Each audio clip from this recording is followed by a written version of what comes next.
Good morning, dear students. Today's topic is dams, its benefits and problems. When we were discussing about the timber extraction case studies, there also we studied some points regarding dams. But here we will discuss it as a water resource or a main source for water and its uses. Okay.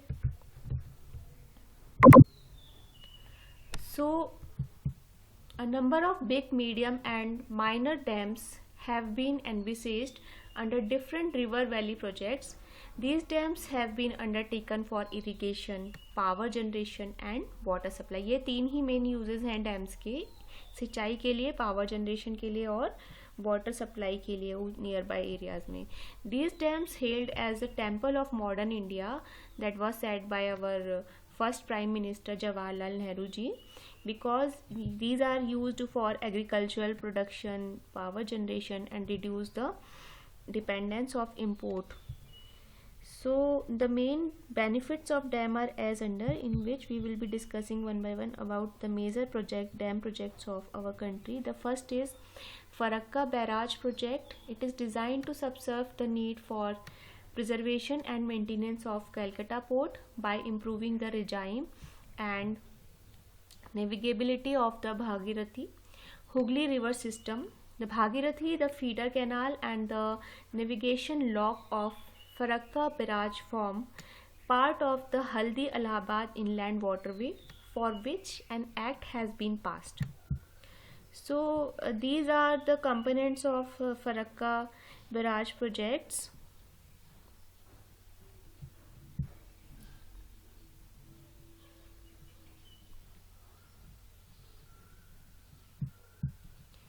Now there are various dams in the country and their benefits. The main dams. First is the Damodar River Valley Project. Damodar River Valley Project serves several objectives. This huge dam is in fact a series of small dams built on a river and its tributaries. Serves as man-made lake that is now able to impound huge amount of rainfall. In this way, it helps in flood control and soil protection. This water is used for irrigation during dry periods. Since catchments area of dam are forest, तो इसके चारों ओर जो भी one क्षेत्र है, जो भी forestation है, वहाँ पर वाइल्ड लाइफ है, वो पूरे इकोसिस्टम को प्रिजर्व करता है डैम के आसपास का. Apart from that, this stored water is also used for power generation, that is hydel power or hydroelectricity. Then the next is Bhakra Nangal project. ये जो प्रोजेक्ट है, ये जो डैम है, that is situated on the Sutlej river and it was between the two hills. It claims to be highest gravity dam in the world. Height है इसकी 226 metre from river bed. The project serves the state of Himachal Pradesh, Punjab, Haryana, Rajasthan and the union territory of Delhi. तो ये क्योंकि इन्हीं location पर embedded है, इन पर situated है भाखड़ा नांगल डैम जो है, तो इसलिए ये इतने सारे स्टेट्स को सर्व करता है. तो ये क्योंकि एक साथ 5 स्टेट्स को सर्व कर रहा है एक तरह से, including the union territory of Delhi, तो ये इसकी इम्पोर्टेंस को शो कर रहा है भाखड़ा नांगल प्रोजेक्ट कितना इंपॉर्टेंट है. Then third is Indira Gandhi Rajasthan Canal Project. It is ambitious plan to bring new areas under irrigation. The water of Beas and Ravi has to be diverted to the Satluj. The Pong Dam on the Beas impounds 6,90,000 hectare area meter waters. This dam helped in the division of Beas into Satluj in a regulated manner. It enabled Rajasthan Canal to irrigation for the irrigation of Ganganagar, Bikaner and Jaisalmer districts. The main canal is 468 km long. Then the next dam is Kosi Dam or the Kosi project. ये कोसी नदी पे north Bihar में बना हुआ है और ये वहाँ के ऑलमोस्ट 8,73,000 हेक्टेयर एरिया को सर्व करता है इरिगेशन के लिए. Then the next is Hirakud dam, आपने सुना होगा उड़ीसा में, ये लॉन्गेस्ट है, वहाँ पर महानदी पे बना हुआ है और बहुत ही फेमस डैम है. Then the next is the Tungabhadra project, Tungabhadra dam, ये कर्नाटक और आंध्र प्रदेश के बीच में बना हुआ है और 2.5 किलोमीटर लॉन्ग डैम है. Irrigates nearly 4 lakh hectare area of land.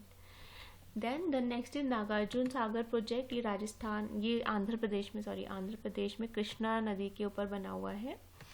Then the next is Chambal project, Chambal project आपने सुना होगा, चंबल घाटी पे बना हुआ है राजस्थान और मध्य प्रदेश के बीच में, और ये दोनों ही स्टेट्स को इरिगेशन पर्पस के लिए सर्व करता है.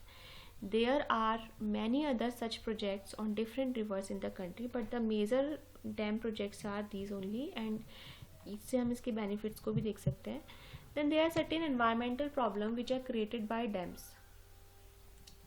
इसको हम 3 कैटेगरी में स्टडी कर सकते हैं.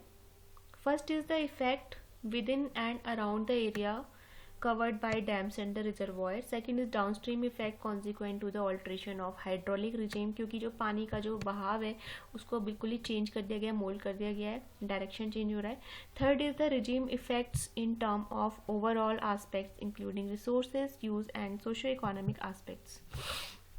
The evil impacts also include the change in microclimatic conditions, loss of vegetal covers, क्योंकि डिफॉरेस्टेशन हो गई होगा जब डैम बनेगा तो आसपास के एरिया में उसको बिल्डअप करने के लिए. सॉइल इरोजन हो रहा है, वाटर लेवल में वेरिएशन हो रहा है, सिस्मिक एक्टिविटीज़ को एनहांस करता है, अर्थक्वेक से रिलेटेड एक्टिविटीज़ को, क्योंकि जो वाटर का प्रेशर है वो चेंज हो रहा है तो अर्थक्वेक भी आ सकता है.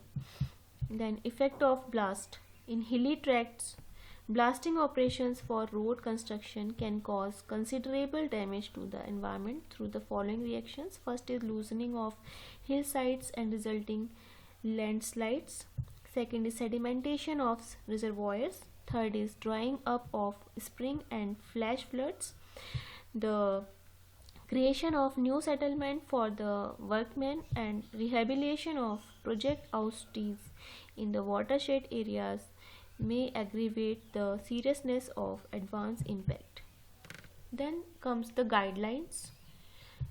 The guidelines refer to the environmental components to be taken in view during the site selection.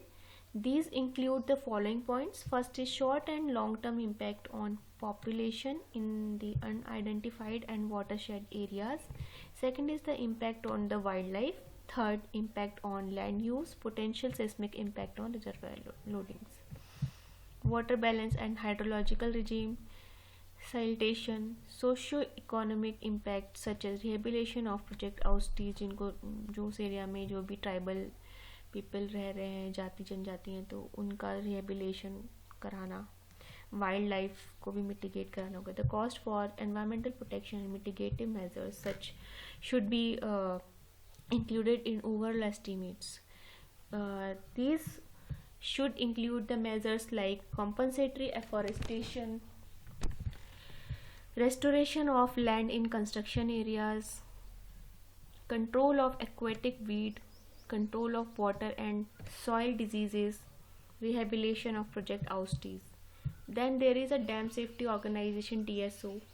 There are about 1600 large dams in the country, of which over 100 dams are 30 meters in height and above. While these dams provide much needed water for irrigation and development of the power, they also pose the potential hazard in the event of failure. Realizing the importance of hazards posed by the dams, the Government of India constituted the Dams Safety Organization, new Delhi में situated है ये, in CWC 1979. The organization assists the state governments to locate causes of potential distress and redress the affecting safety of dams and allied structures. It also advises and guides the state government in providing suitable remedial measures. The organization has created awareness about the implication of the dam hazard and the consequences of failure thereof.